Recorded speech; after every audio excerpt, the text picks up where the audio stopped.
Hello friends, my name is Heather, books are my happy place, and real talk, I just got off work about half hour ago and I am currently running on 2.5 cups of afternoon coffee. So we're gonna see how this goes because I'm not sure how long they're gonna last. And this is Honey.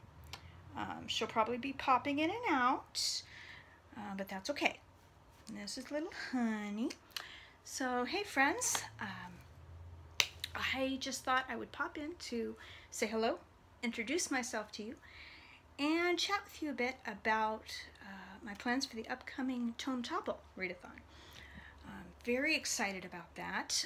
Also very excited that our host, Sam from Thoughts on Tomes, is going to be able to join us this year, this round, in a way that she has not been able to recently. Because of, school and all that. So that is excellent. And I just thought I would share with you guys, number one, what I'm currently reading at the moment, just to sort of let you get to know me a little bit. And number two, what I plan to read for the readathon. So we'll start with currently reading. This little guy, can you see that? Can you see that right there? Dracula by Bram Stoker is my top priority right now. I'm actually in the middle of a buddy read on this one with Murphy Napier? I'm sorry if I have your last name wrong. I'm not 100% sure on that, but Murphy here on BookTube, I'm sure many of you know her. So we're working our way through that, and I am currently working my way through the book of Exodus, specifically. By the way, those of you who are inclined toward this sort of thing, did you know that you can designate specific books of the Bible on your currently reading list on Goodreads? I actually just found that out. I thought it was pretty cool. I'm working my way through Exodus because my original plan for 2018, Honey, I told you she'd be making mischief. Anyway, yes, you. Yes, I'm talking about you. My original plan for 2018 was to read through the Bible, just straight through, cover to cover. That didn't really happen. But I did read Genesis and then sort of put it down for a while. Lots of reasons for that. But just this month, I was feeling inspired to pick it back up again. So I'm really enjoying working my way through Exodus right now. But with that covered, I've got those going, and I'm hoping that I'll get one of them finished before TomeTopple starts, but I probably won't finish both of them. Exodus is very short. It's only 40 chapters, but I'm going through it slowly. But anyhow, on to the TomeTopples. This will be my primary read for that 2 weeks. The Hemmings of Monticello, An American Family. This is nonfiction, American history. It's about Sally Hemings and her family. Now, those of you who are big Hamilton fans might recognize the name Sally Hemings. She's mentioned in Hamilton for about 2.5 seconds.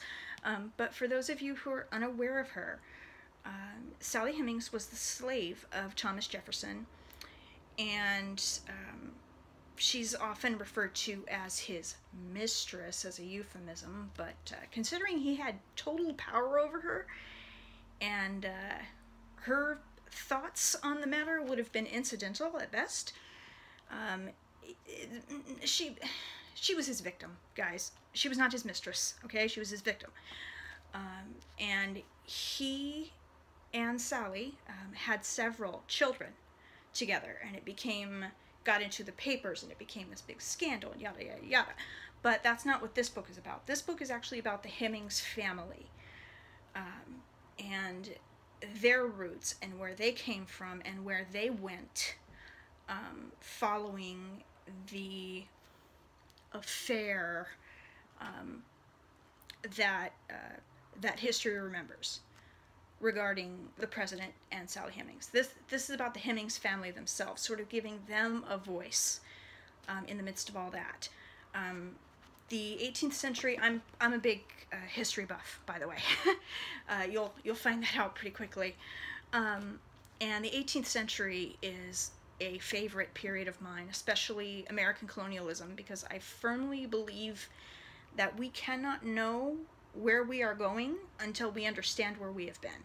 And this period right here, for us, young country that we are, is our roots. And so we have to understand this as best we can to understand who we are and who we want to be. So for that reason, this century, pardon me, Honey is settling herself behind the camera. This century is a favorite of mine, and I'm very excited to get into this, but it is quite intimidating because it is almost 800 pages, which is why I've put it off for so long, which is why this is a perfect time to pick it up. So that will be the main thing, and sort of alongside that, I plan to have going either A Storm of Swords or Mistborn. These two are quite a bit shorter, of course, than the Hemings of Monticello, but they're both, I think they're both over 600 pages. So this will probably be what I switch off with when I need a break to sort of digest the information in the Hemings of Monticello. One of these little beauties right here. And then I have a couple sort of alternates in case I'm just maybe not feeling one of these novels right here, or it's going slower than I think it should, or what have you. First we have The Savior's Champion by Jenna Morecki? I'm sure I'm butchering that, and I apologize. Savior's Champion. This will probably be my buddy read for the readathon. This one is about 550 pages, so she's a big one. But again, Murphy from here on BookTube, she praised this one very highly, and she's actually the reason that I picked this one up.